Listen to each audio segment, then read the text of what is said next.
you know your constitutional rights? Our founding fathers died to give every American citizen freedom of speech, due process, freedom of assembly, and the freedom to pursue life, liberty, and happiness. Rise, stand tall, be bold, and be grateful for your American heritage. This is the land of the free and the home of the brave, where everything is possible.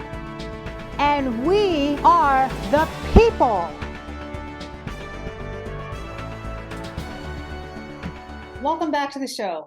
Today we have President of Project Sentinel and the London Center for Policy Research, retired Senior Intelligence Operative and retired Army Colonel, Anthony Shaffer. Welcome back. Hey, great to be here with you. Thank you for having me.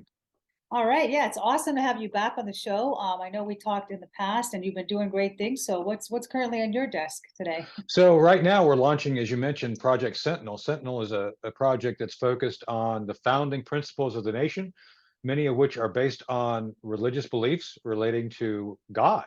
And George Washington actually picked his 13-star banner because if you've seen it, it's 13 stars with the blue background. It's at the American, at the prominent at the history, the Revolutionary War Museum in Philadelphia. And basically, it was the 13 stars that kind of represented the colonies, but more importantly, Washington said it represented a new constellation under God, essentially. And the founding fathers found it very important to reflect their views of governance based on their religious beliefs. Many of men were of the cloth. So we believe that returning to the basic principles of the founding of this nation are very important for helping us establish an understanding of the Constitution, and more importantly, helping to shape the way we support the Republic going forward. So that's what Project Sentinel is, focuses on the Bill of Rights, on the issues that were most important to those who found the country, and we want to honor that by going forward with their principles as our primary driver of good governance. So wow, that's awesome. Amen. I'll definitely take a look at that. Thank you. That's good that you're working on these things. You know, I think it's important to bring that back so people can appreciate our history, which was founded on our Judeo-Christian values. And right, absolutely. Yeah, and all of our founding fathers were God inspired, and they were inspired by biblical teaching. So I think it's definitely fantastic that you're doing that. And on that point, if you don't mind me adding, the separation of church and state, it's not what the left makes it out to be. It's not having a government that's bereft of religion. It's making sure that the government cannot influence or prevent religion, which is what the left is actually trying to do. So whenever you see them saying, oh, separation of church and state, it's like, yeah, they wanted to separate you all from being able to influence religion by denying its existence and trying to undermine it. So that's what the real religious separation is, not what the left says. The government's job was to protect religion based on the fact that many of the principles that were imbued in the governance actually are based on principles of Christianity. So yes, there's definitely a big distinction there. So there is a huge one, yes. For pointing that out, yeah, we're seeing a lot with the godless left and certain key players there who just hate God, want to take God out of the Constitution, want to take God out of our schools, want to take God out of our culture and our society, and they're offended by God. And I'm never one to care about those things because I represent God here. I'm a servant on earth. So this is a good opening. And, you know, with that, I brought you on today, Tony, to talk about the elections, right? So we just had our midterms elections. And also Donald Trump announced his bid for presidency for 2024. So we'll talk about that a little bit later. But let's get into the election. So what about some of the key states? Let's start with Pennsylvania. Look what happened in Pennsylvania. What is your opinion? And where's Pennsylvania headed now under this new governor? Yeah, look, for your audience to understand, and they can Google this, I've testified in front of the Pennsylvania legislature at least 7 times.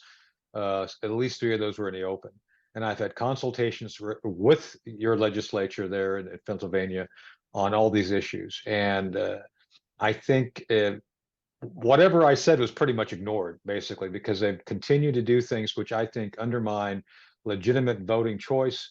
I don't want to go so far as say there was cheating, but it sure appears to me that the urban centers and the votes of the people in urban centers were far more had far more weight than those in the rural, more Republican areas.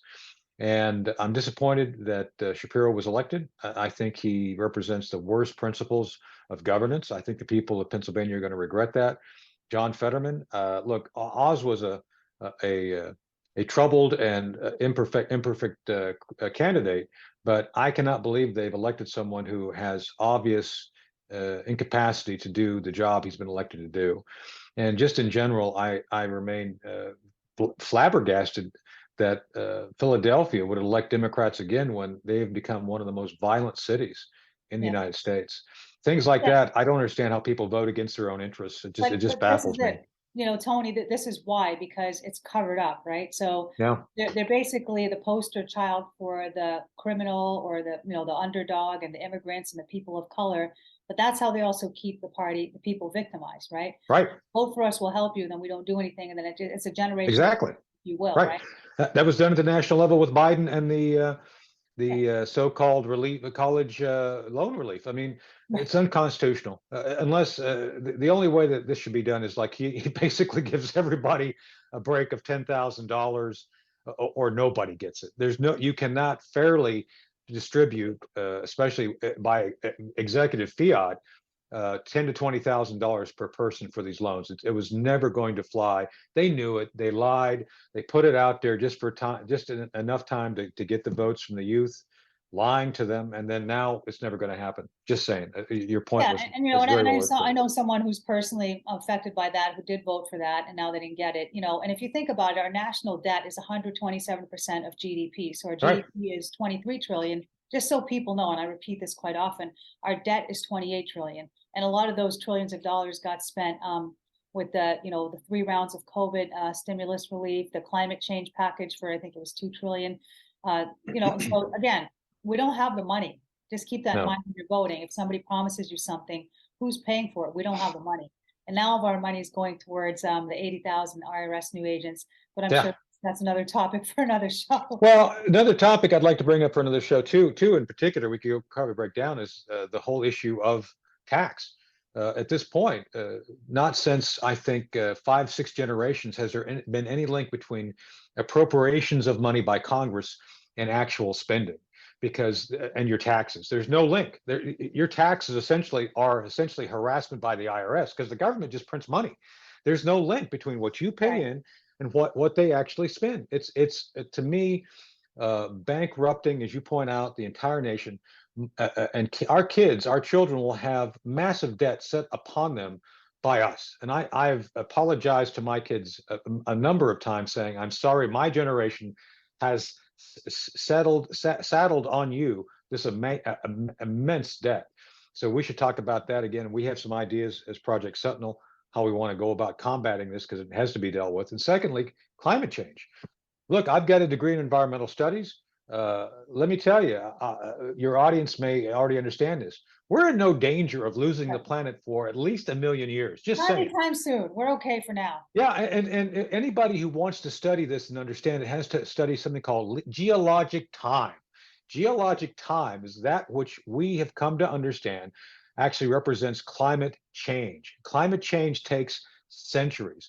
And right now, believe it or not, despite all the climate hysteria, we are now on actually a cooling trend that started a number of years ago and will go on until we reach another ice age in about, I don't know, 10,000 years. But the sun is the most important single point which controls our climate. Right. And again, so unless we come up with technologies that actually affects the sun, which maybe we will in about 10,000 years, we are now on an overall net cooling phase for the planet, which means over the next 2,000 years, you're going to see gradual cooling and expansion of glaciers. So all this hoopla and panic, it's completely unwarranted. And all the spending they're doing will have absolutely zero impact on anything regarding climate. It's all a fraud, period. Yeah, and we spent a lot of money on that, about 2 trillion. And again, this is another thing that appeals to voters. To me, It God's in does. control. I'm not concerned because I know God's in control. And I don't think that this climate thing is such an issue, such an urgent issue, especially when It's we not. have high crime rates rising in all of our cities, all these other things going on with our schools and our children, 40-year high inflation, and it just kind of covers up the economic woes of this administration. Right. So, that's kind of what it is. And we can definitely talk more to economics because I think people need to wake up before they vote. To me, it's a tragedy that Fetterman was actually elected, and I'm not even referring to his incapacity. That's one way to evaluate it. But even just his radical policies of just letting people out of jail and being a spendthrift and just everything from abortion to parental rights. So, that being said, let's talk about some of the other states. What about Sure. Arizona, New Jersey? Do you have a take on those? What could be the future of these So states? let's start with New Jersey. I actually endorsed a candidate for office in New Jersey. He didn't win, unfortunately. I was just exchanging email with his campaign. I think New Jersey is another state that has real potential because I think people outside the large urban areas are fed up. And I think you're going to see a continued kind of walk back against some of the more extreme policies. Arizona is another basket case because the Republican Party there did not understand how to manage and mitigate the voting season. I do agree with President Trump. I think we have a voting day. If you can't vote on that day, you can state your reasons why you can and get a ballot to fill in and do. But I think leaving it open for people to kind of go out and continue to harvest votes, which I would argue they're doing. Anytime you have an open-ended election past election day, the results are pretty obvious what happens. Just saying. And the only state I've seen that the Republican Party got a handle on that is California, where basically they fought fire with fire. A lot of these districts where the Republicans are probably going to put, I think they already have put the House over the top for Republican control, were because Republicans figured out in some of these communities, we've got to go out and do the ballot harvesting legally, just like the Democrats do. And that's why you've seen good results in California, good results in New York, but not so much in New Jersey and not so much in Arizona. It's a real mixed bag at this point. Wow. Yeah, and I just sometimes it can be a bit overwhelming. And I'll just say, as a Christian living, in the United States, I feel what's the word? Challenged, and I knew the walk would never be easy when Jesus calls someone and he says, but take heart, I have overcome the world. So, let not your heart be Hmm. troubled. But I think our hearts are kind of troubled because when you have all these things going on, one of the things that really bothered me during this election was, just the teaching of that there's three genders in school, right? And kind of coming back to what you said, I mean, a lot of these people who won and who are now holding the Senate seats or the governor seats are endorsing this theory, right? The Right. transgenderism, and parents don't really have any rights. So we're basically having child pornography in schools at this point. I mean, what's Right. your opinion on that? So I've just been appointed to the local library trust here in Chowan County, where I live in North Carolina, and I do not believe in censorship of books. With that said, I do believe there's age appropriate restrictions that have to be enforced. Should adults want to look at that stuff? Go knock yourself out. I don't care. As a matter of fact, the library here locally has an adult only section where they have it kind of away from the kids section, which is the way it should be. I don't believe in restrictions of speech for adults, but for children, it's completely different. And I'm sorry, anything done to a child surgically regarding genital mutilation is illegal. A child should not be surgically altered in any way until they are of the age of majority, which is 18 or older. My experience tells me that kids don't understand who they are until they're, well into their teens. And the idea that you can know that you're born in the wrong body or this, that, and the other, I think is propaganda. My son is 16. He goes to the local high school, and he says that the in thing is to be gay. It's like what? But that's the cultural pressure that, oh, everybody's doing it. That's insane. And the idea then you would take that and push that over to saying, oh, if you want to be a girl, that's okay. Kids don't understand the ramifications of these really bad decisions, and there's a large effort right now of folks who went through that process to push back on it, which, by the way, the left is trying to suppress. The LGBTQ community is trying to suppress this whole buyer's remorse thing that a number of folks who've gone through that process are now saying. And to be fair, parents should have total control of their child's life. That is everything from what they see in school regarding not having woke taught to them, the basic tools necessary to survive in the nation: reading, writing, arithmetic, home equity, home skills relating to how you manage budgets, technical skills like how you work with wood, uh, higher skills relating to philosophy and history that is taught based on fact, not on emotion. These are the things that should be in our schools, not this whole rewriting of history books and trying to make people feel a certain way so that they become a certain gender that's Yeah, different than who they are. And so that's got to be stopped. And again, I feel very strongly about stopping any authorization of the so-called gender affirming surgery. That's code word for Dr. Mingeli level restructuring of the body, and I do yeah. I not mean, support it. it's rewriting the Bible, That's that is. and you're basically transferring the insecurities of your own self and your own filth on these children, You just are because that it's kind of, and I read something somewhere that said these people are inherently, and I'm sure I'm going to offend people, but that's fine. Hey, this is my show. Don't watch the show, right? But the people are basically insecure, and that's why they say, well, we're coming out of the closet. That's why they have to go and announce it to the world. I don't wake up every day and announce to the world that, hey, I'm a woman. I know I'm a woman. What if someone comes up to me and say, well, hey, you're a man? I'm not going to vigorously fight with them. I'll just probably right. just turn the other cheek. But they don't do that. That's because inherently they're insecure, right? And they don't know, they're lost. So they need to be saved, not pump their insecurity and their sin on the next generation. And even the colors, this was talked about at church. You think about their color should actually be black. It should be darkness because it's demonic. It's not bright and colorful, and how they have the whole panorama of colors. I think that's a false representation. Anyway, that's just my opinion. But this is one of the issues on at the election time. And again, I think many people are disturbed that these people won, right? And my question for you is, how are people voting for all of this nonsense? Because I know we live in a fallen world, and I understand that.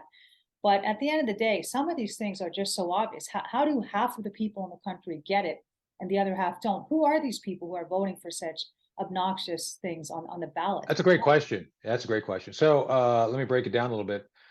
First off, those who do vote for the left are being lied to. And let me go through a couple of the lies. They Sorry, always by talk who about though? By who are they being lied to? Yeah, by their own party. I have a number of friends, close friends, who have left the Democrat Party, right, who basically felt that the overall theme of the left, saying, "Oh, we want to help the disenfranchised. We want to make sure everybody gets to vote."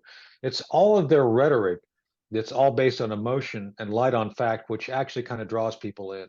And I would call them the low information voter. A lot of folks right, don't actually think it through. A lot of friends of mine have become awakened, not woke, to the fact that many of the things the left says they don't mean. They say it to try to get people to come into their tent, and then once they're in their tent, they're abused.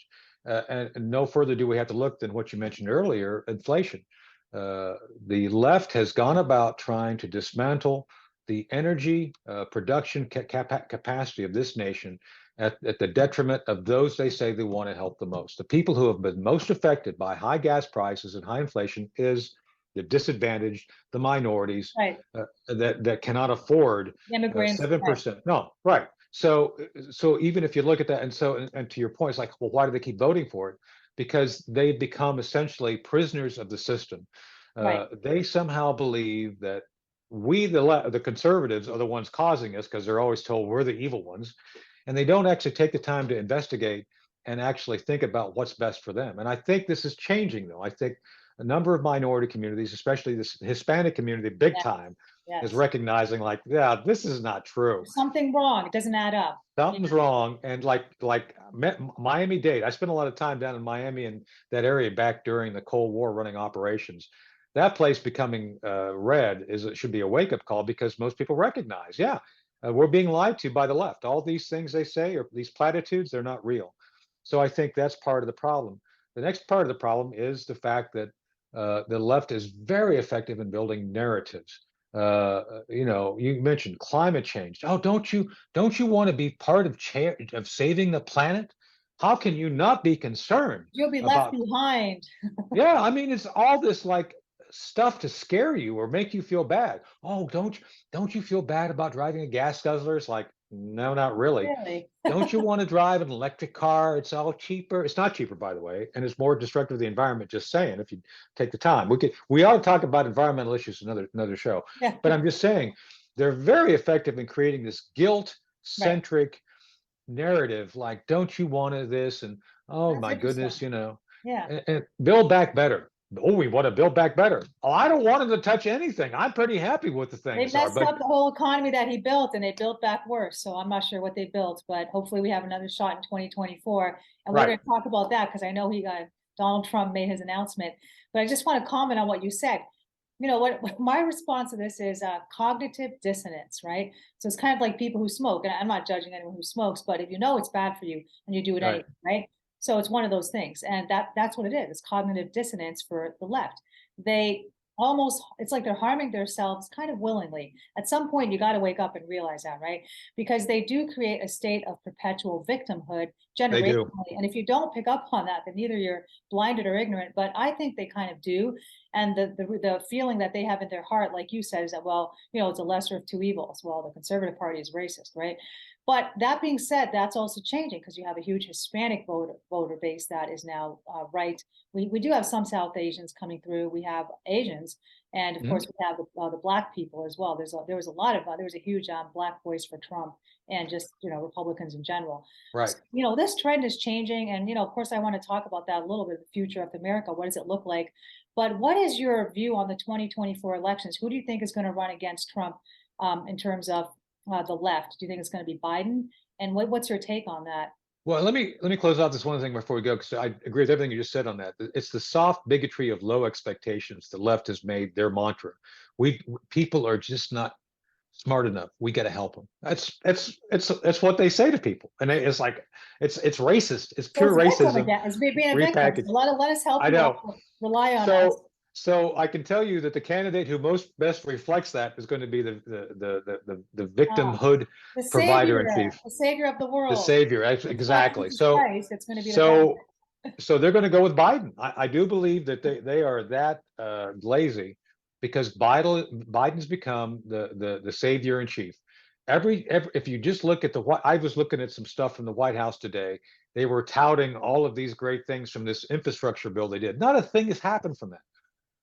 All the money that in that bill and the one that Podesta got the money from for climate change, that's all going to pay off their cronies across the board who helped them get elected. That's where all that money goes. That's why we never see great infrastructure built back. It goes to the coffers of Democrat apparatchiks and businesses all up and down the line. It's payoff for their support.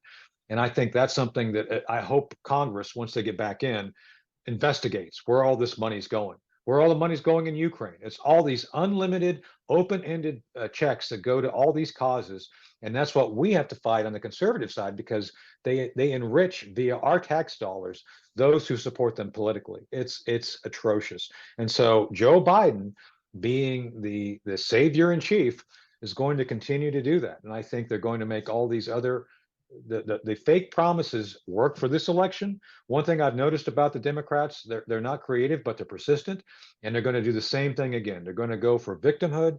They're going to go for the separation of us and them. You and I are going to be a them. It's them. It's not us. We're doing everything we can to help you. It's them. It's their fault. And they're going to continue to put that out. They're going to try to demonize Trump and anyone who supports him because, he's a racist. Uh, and all these things are going to be their playbook, and nobody plays it better than Joe Biden because Joe Biden is just essentially at this point a shell.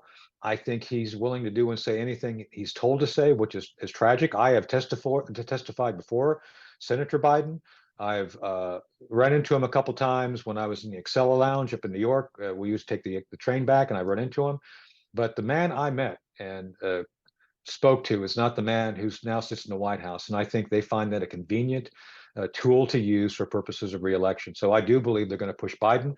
I believe they're going to go with the same playbook that's worked before. And that's why we've got to get smarter and get ahead of it this coming cycle. So, Yeah, yeah. And another issue just to add to your list is abortion. We're going to use that. oh, yeah. Yeah, Well, so I want to be clear on this. I think a number of states have moved in the direction that their constituents want. This is the thing about, the republic. There was never any constitutional right or constitutional basis for the federal government to get involved in that issue, period. There was no legal standing. So I do believe the overturning of Wade was the correct thing. It's been returned to the states. I'm a big believer. Project Sentinel is a big focus of the 10th Amendment. The 10th Amendment basically says those things which are not specifically stipulated to the federal government for them to have dominance of goes to the states. And right. so this is Yeah. one of those things that the federal government should never have been involved in this issue. There's dozens of other issues they should not be involved in. So it's been rightfully returned to the states for the people. For Yeah. Well, the left always talks about, oh, democracy. No, no, no, they don't mean that. They mean the democracy they tell you to have, not the one that the people need to have regarding the debate discussion of this America issue. is a republic, not a democracy, right? And that's the other thing. Thank you. It drives me nuts every time I see one of these knuckleheads up there. Oh, we're saving democracy. It's like we don't have a democracy.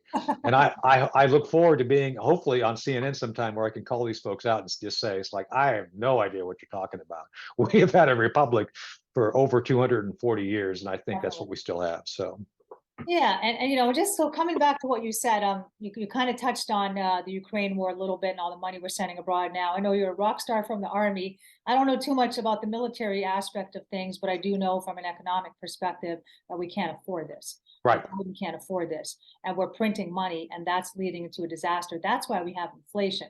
And we right, also can talk about how the Fed's messed up so badly. We had 0% interest rates during the pandemic, and now they had to quickly taper them up. I guess three or four, well, actually 5 times within the span of about 6 months, and that sends shockwaves to the economy, and that's why we have right, inflation, right? It's not right, because of the pandemic, just to be clear. So Biden can use that excuse, but we have to look at things for what they actually are. And coming back to Trump, you can't really argue with the results of his economy. You might not like him personally. So, I encourage people to really think about this when they vote. Just think about his economy, the trade right, agreements that he canceled. He restructured NAFTA, all these unfair practices where people had tariffs on our products, but we didn't have tariffs on theirs. That was the example of NAFTA with Canada and Mexico. right. But again, you really want to go back and look at where we were and where we are today and just subtract the pandemic out because it's not because of the pandemic. Would you agree? I do. So I was actually on the campaign, and one of my colleagues was Steve Moore, one of President Trump's economic advisors. President Trump made the conscious policy decision to tie our national security to economy. So Steve Moore and I were on often on shows like this and others talking about what their plans are for the economic success. And I remember one time he briefed me, he says, Tony, we're looking at probably 4% growth. I said, you're kidding me. It's like, no, 4% growth is coming. Mark my words. Sure enough, he was right. So they had a plan for essentially releasing the pent up energy within the American economy, just releasing it, removing all sorts of unneeded and I would say not only unhelpful regulations and restrictions which penalize American businesses from being successful. Those were removed. He went about trying to do some tariffs on China, which is very controversial regarding steel. I was like, no, I think it's the right thing to do. A lot of other folks were critical, even on the conservative side. I said, no, it's the right thing to do. And I think overall, within the time he had, he made immense progress in creating economic conditions that benefited all Americans. All right. Well, you have about a minute left. So is there any Okay. closing you'd like to say, Colonel Anthony Shaffer? No, I thank you for this opportunity to kind of break this all down. I appreciate the opportunity to kind of help educate people on these important issues. And I appreciate you've always got great questions. I really would like to come back and talk more about the economic issues relating to what we need to do with China and some other issues, as well as break down the whole climate fraud thing, because I don't think people understand what a complete and utter fraud, global fraud that is, and how much money is wasted on things that will have no impact on anything regarding our lifetime or anything regarding the environment. But thank you again for having me on with you today. Very, very well said. Well, thank you again. And viewers, I hope you enjoyed this episode. Make sure to subscribe to us on YouTube so you can catch us again next time. God bless you.